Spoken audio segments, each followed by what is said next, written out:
अस्सलामुअलैकुम। हम aliphatic compounds के हवाले से रिएक्शन की बात कर रहे थे और हमने एलिफेटिक कंपाउंड्स के हवाले से न्यूक्लियोफिलिक सब्स्टिट्यूशन रिएक्शन को डिटेल में समझा। अब हम बात करने वाले हैं एलिमिनेशन रिएक्शंस के हवाले से। तो एलिमिनेशन रिएक्शन क्या होते हैं? बुनियादी तौर पे एलिमिनेशन रिएक्शन ऐसे केमिकल रिएक्शन होते हैं जिसमें बग़ैर किसी सब्स्टिट्यूएंट की एडिशन के दो ग्रुप सबस्ट्रेट से लीव कर जाते हैं और बदले में अनसैचुरेटेड हाइड्रोकार्बन या अनसैचुरेटेड कंपाउंड बनते हैं और इस तरह के रिएक्शन को हम कहते हैं एलिमिनेशन रिएक्शन। अब एलिमिनेशन रिएक्शन के हवाले से डेफिनेशन यहाँ पर दर्ज की गई है कि a reaction involving the loss of two atoms or groups, यानी ये ऐसा रिएक्शन है जिसमें दो एटम या ग्रुप्स लीव कर जाते हैं फ्रॉम अ मॉलिक्यूल, यानी हम सबस्ट्रेट मॉलिक्यूल की यहाँ पर बात करते हैं, without their being substituted by other atom और ग्रुप, यानी बग़ैर किसी सब्स्टिट्यूएंट एटम या ग्रुप की एडिशन के दो ग्रुप रिमूव हो जाते हैं सबस्ट्रेट मॉलिक्यूल से और इस तरह के रिएक्शन को हम कहते हैं एलिमिनेशन रिएक्शन। अब एलिमिनेशन रिएक्शन जो है वो रिवर्स है एडिशन रिएक्शन का, ठीक है, यानी एडिशन रिएक्शन में दो ग्रुप इंट्रोड्यूस होते हैं जबकि एलिमिनेशन ग्रुप जो रिएक्शन है उनमें दो ग्रुप लीव कर जाते हैं। एलिमिनेशन रिएक्शन के नतीजा में पाई बॉन्ड जनरेट होता है, जैसा कि कार्बन कार्बन डबल बॉन्ड हो सकता है, कार्बन कार्बन ट्रिपल बॉन्ड हो सकता है, कार्बन नाइट्रोजन डबल बॉन्ड हो सकता है, कार्बन नाइट्रोजन ट्रिपल बॉन्ड हो सकता है, carbon oxygen double bond, carbon sulphur double bond, nitrogen nitrogen triple bond हो सकता है। ये साइक्लिक कंपाउंड भी बन सकते हैं। अब अगर हम बात करें क्लासिफिकेशन की, तो जो दो ग्रुप हैं जिन्होंने लीव करना है उनकी पोजीशन के हवाले से क्लासिफाई किया जा सकता है एलिमिनेशन रिएक्शंस को। तो classification on the basis of relative position of two eliminating groups or atom. तो लीव करने वाले ग्रुप्स की पोजीशन के हवाले से अगर हम क्लासिफिकेशन करें तो हमारे पास तीन तरह से क्लासिफिकेशन की जा सकती है, जैसा कि 1-1 और अल्फा एलिमिनेशन रिएक्शन, 1-2 और बीटा एलिमिनेशन रिएक्शन, इसी तरह से 1-3 और गैमा एलिमिनेशन रिएक्शन, यानी इसे हम अल्फा एलिमिनेशन रिएक्शन कहते हैं। इसमें से दोनों लिविंग ग्रुप एक ही जगह से लीव करते हैं। इस तरह से यहाँ पे बीटा एलिमिनेशन रिएक्शन की बात कर रहे हैं तो एक जो ग्रुप है वो फर्स्ट पोजीशन से और दूसरा ग्रुप सेकंड पोजीशन से रिमूव होता है। इसी तरह से अगर हम गैमा एलिमिनेशन रिएक्शन की बात करते हैं तो एक ग्रुप वन पोजीशन से और दूसरा थर्ड पोजीशन से लीव कर जाता है और इसे गैमा एलिमिनेशन रिएक्शन कहेंगे। तो बुनियादी तौर पे हमने लीव करने वाले ग्रुप की पोजीशन के हवाले से क्लासीफाई किया है एलिमिनेशन रिएक्शन को। तो सबसे पहले बात करेंगे 1-1 और अल्फा एलिमिनेशन रिएक्शन के हवाले से। तो ऐसे केमिकल रिएक्शन जिनमें दो लिविंग ग्रुप एक ही ग्रुप से एक ही पोजीशन से रिमूव होते हैं उसे हम कहते हैं 1-1 और अल्फा एलिमिनेशन रिएक्शन। तो हम इसको इस तरह से भी एक्सप्लेन कर सकते हैं, when the two groups or atoms are lost from one and same atom of substrate in elimination reaction, the reaction is called 1-1 or alpha elimination reaction. अब इसकी एग्जांपल आपके सामने यहाँ पर दी गई है, इसमें कार्बीन बनता है, ये बात आप याद रख लीजिएगा। तो देखें हाइड्रोक्सी ग्रुप इस हाइड्रोजन को रिमूव करवा लेता है, हाइड्रोजन आयन को रिमूव करवाने के बाद ये बन जाएगा वाटर। तो पोटाशियम हाइड्रोक्साइड की मौजूदगी में जब क्लोरोफॉर्म को हीट करते हैं तो क्या बनता है, हमारे पास कार्बीन बनता है। देखिए कैसे बना, हाइड्रोक्सल आयन इस हाइड्रोजन आयन को एक्सेप्ट करने के बाद वाटर बनाएगा और ये बॉन्ड शिफ्ट हो जाएगा कार्बन पे। तो यहाँ पे दो इलेक्ट्रॉन मौजूद हैं। अब यहाँ से क्या होगा, फर्दर ये क्लोराइड यहाँ से रिमूव हो जाएगा। तो पहला यहाँ से हाइड्रोजन रिमूव हुआ, दूसरा क्लोराइड आयन यानी ये बॉन्ड स्मैथ यहाँ से रिमूव हुआ, यानी इलेक्ट्रॉन पेयर जो बॉन्ड पेयर था वो मुकम्मल यहाँ से रिमूव हो गया है। तो अब ये इलेक्ट्रॉन पेयर रह गया यहाँ पे और दो क्लोरीन रह गए और बदले में हमारे पास क्या प्रोडक्ट बना, कार्बीन।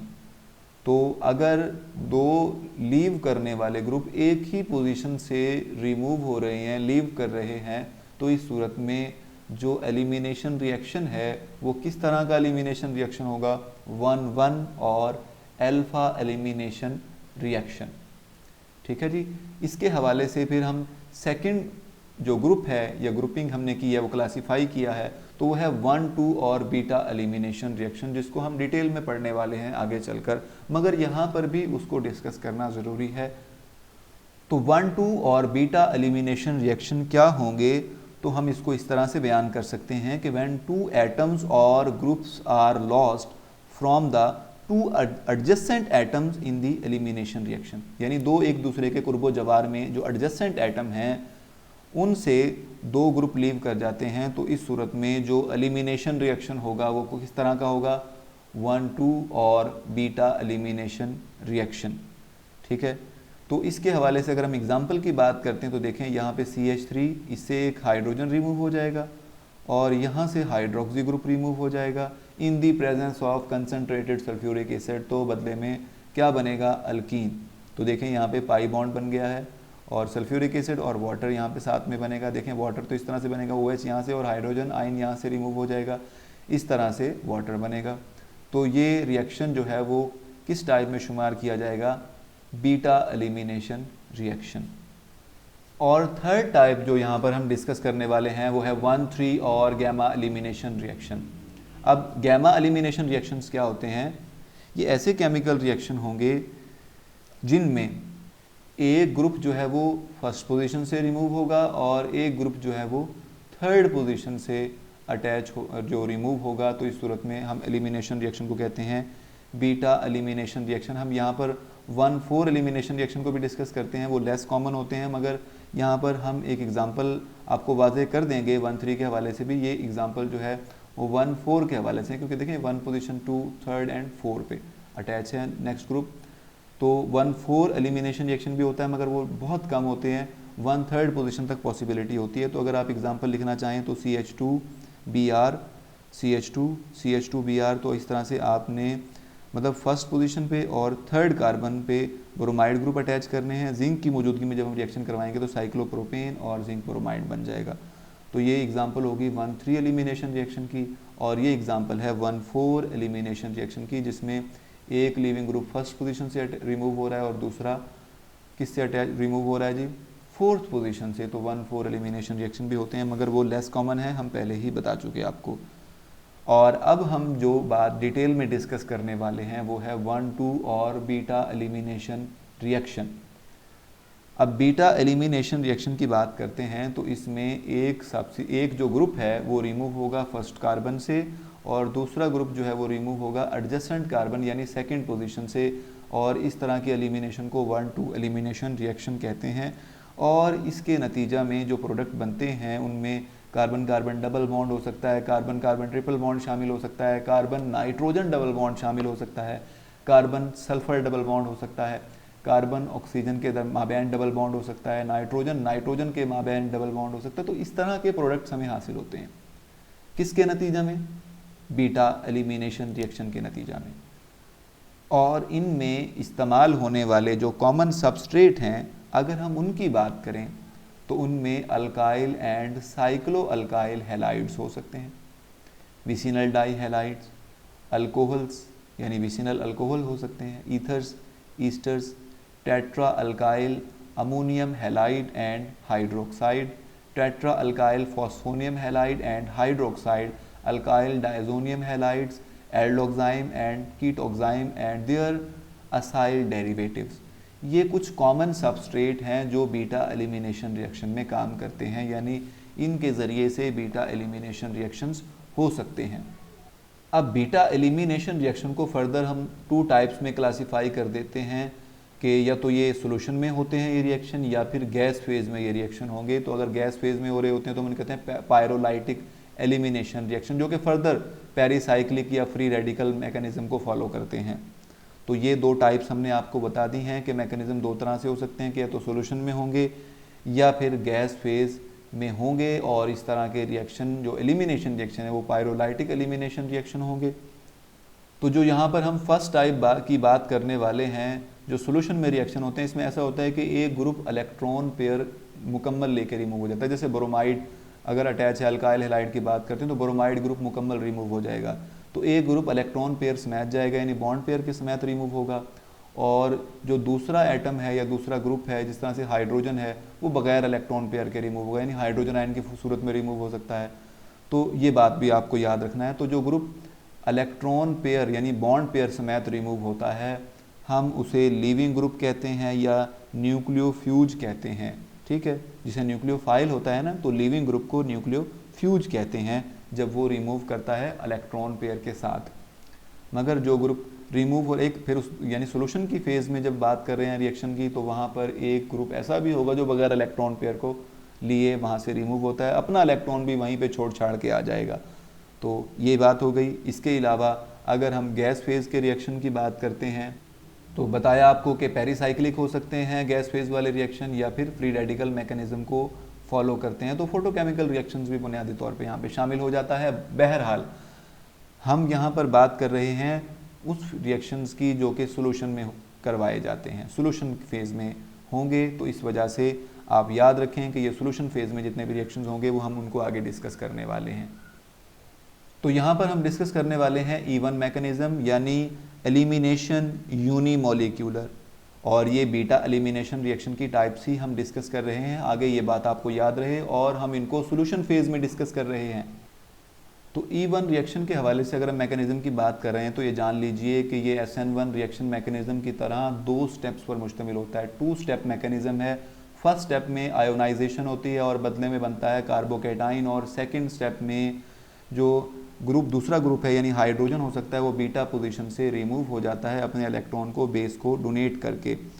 तो इस तरह से यानी बेस के तौर पे काम करता है वहाँ पर। बहरहाल हम रिएक्शन मैकेनिज्म को डिटेल में डिस्कस करने वाले हैं, तो इस हवाले से आप बिल्कुल नहीं परेशान होंगे। देखें स्टेप 1 क्या है। इसमें जैसे SN1 रिएक्शन मैकेनिज्म में हमने देखा था कि सबसे पहले लीविंग ग्रुप यहाँ से छोड़ छाड़ कर रुखसत हो जाएगा, तो इलेक्ट्रॉन पेयर यहाँ से लेके जाएगा। इस वजह से हम इसको न्यूक्लियोफ्यूज कहते हैं या लीविंग ग्रुप कहते हैं।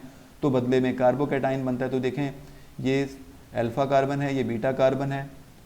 तो सबसे पहले यहाँ से ये शेयर्ड पेयर, यहाँ पे एक इलेक्ट्रॉन होगा, एक इलेक्ट्रॉन यहाँ पे होगा, यानी एक इलेक्ट्रॉन कार्बन की तरफ से शेयर किया गया था, दूसरा हेलोजन की तरफ से। तो जब ये यहाँ से लीविंग ग्रुप रिमूव होगा तो कार्बन वाला इलेक्ट्रॉन भी ले जाएगा। इस वजह से यहाँ पर चार्ज आ गया, पॉजिटिव कार्बोकैटाइन बना। और इसके हवाले से ट्रांजिशन स्टेट की हम बात करें तो वो कुछ इस तरह की होती है।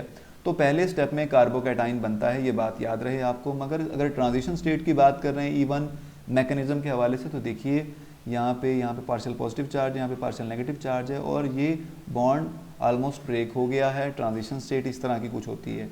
ठीक है, अगर हम बात करते हैं स्टेप 2 की, तो सॉल्वेंट की मौजूदगी में ये कार्बोकैटाइन क्या करता है, अपने हाइड्रोजन आयन को लूज़ कर देगा और ये बॉन्ड शिफ्ट हो जाएगा यहाँ पे। इस तरह से डबल बॉन्ड जनरेट होगा। यहाँ पर पाई बॉन्ड की जनरेशन की वजह से ये अनसैचुरेटेड कंपाउंड बन जाएगा। तो हम पहले ही अर्ज़ कर चुके कि यहाँ पे carbon carbon double bond, carbon carbon triple bond और दीगर वजाहत भी हमने उस बारे में पेश की एग्जाम्पल्स के साथ। ताहम अब इसकी एग्ज़ाम्पल से बात आपको ज़्यादा वाज़े अंदाज में समझ आ सकती है। तो एग्ज़ाम्पल को देखिएगा। यहाँ पे ये हमारे पास टर्शरी अल्काइल हैलाइड है, 3 कार्बन अल्फ़ा कार्बन के साथ डायरेक्टली अटैच हैं। और ये देखिए फर्स्ट स्टेप में क्या हुआ, ये ब्रोमाइड यानी न्यूक्लियोफ्यूज के सूरत में ये अपने इलेक्ट्रॉन पेयर यानी ये वाला इलेक्ट्रॉन और यहाँ से इलेक्ट्रॉन को लेकर ये इस सबस्ट्रेट मॉलिक्यूल को छोड़ छाड़ कर रुखसत हो जाएगा, और यहाँ पर पॉजिटिव चार्ज आ जाएगा, कार्बोकैटाइन बनेगा। और ये प्रोसेस बहुत स्लो रहता है क्योंकि यहाँ पे बॉन्ड क्लीवेज या बॉन्ड ब्रेकिंग इन्वॉल्व है। ब्रोमाइड ने यहाँ से लीव करना है, लीविंग ग्रुप ने यहाँ से रुखसत होना है। इस वजह से ये रिएक्शन बहुत स्लो रहता है, और इस रिएक्शन के इस स्टेप को रेट डिटरमाइनिंग स्टेप कहते हैं। The slowest step of a chemical reaction is called rate determining step. तो ये रेट डिटरमाइनिंग स्टेप है, ये बात आपको याद रहनी चाहिए। बहरहाल रेट डिटरमाइनिंग स्टेप में कार्बोकैटाइन बना और लीविंग ग्रुप यहाँ से रिमूव हो गया। ताहम अब सॉल्वेंट से जो बेस है वो क्या करेगा, अटैक करेगा इस हाइड्रोजन पर, और यहाँ से इस हाइड्रोजन आयन को रिमूव कर लेगा। बॉन्ड शिफ्ट हो जाएगा इस कार्बन के माबैन यानी 2 कार्बन के माबैन।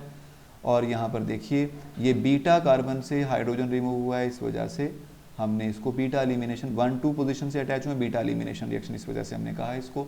बहरहाल ये देखिएगा ये बॉन्ड जब यहाँ पे शिफ्ट होगा तो यहाँ पे 2 कार्बन के दरमियान डबल बॉन्ड आ जाएगा, CH3 बिल्कुल एज इट इज़ लिखा हमने, और ये फास्ट स्टेप है।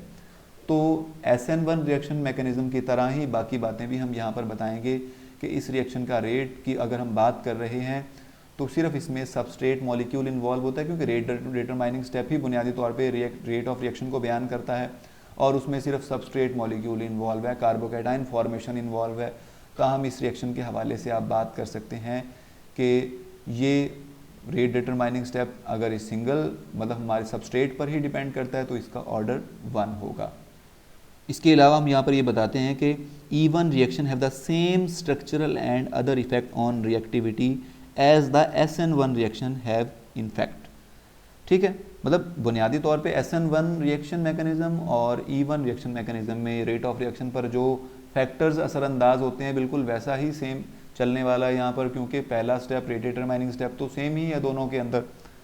इस तरह से अगर हम बात करते हैं मज़ीद इसके एविडेंसेस के हवाले से कि क्या वाकई ये SN1 रिएक्शन की तरह हैं, तो देखें हम टर्शरी अल्काइल हैलाइड की बात कर रहे हैं, सेम कंडीशन दे रहे हैं, मगर यहाँ पर देखिएगा दोनों में जो मतलब रेशो हमारे पास आती है वो सेम रहेगी।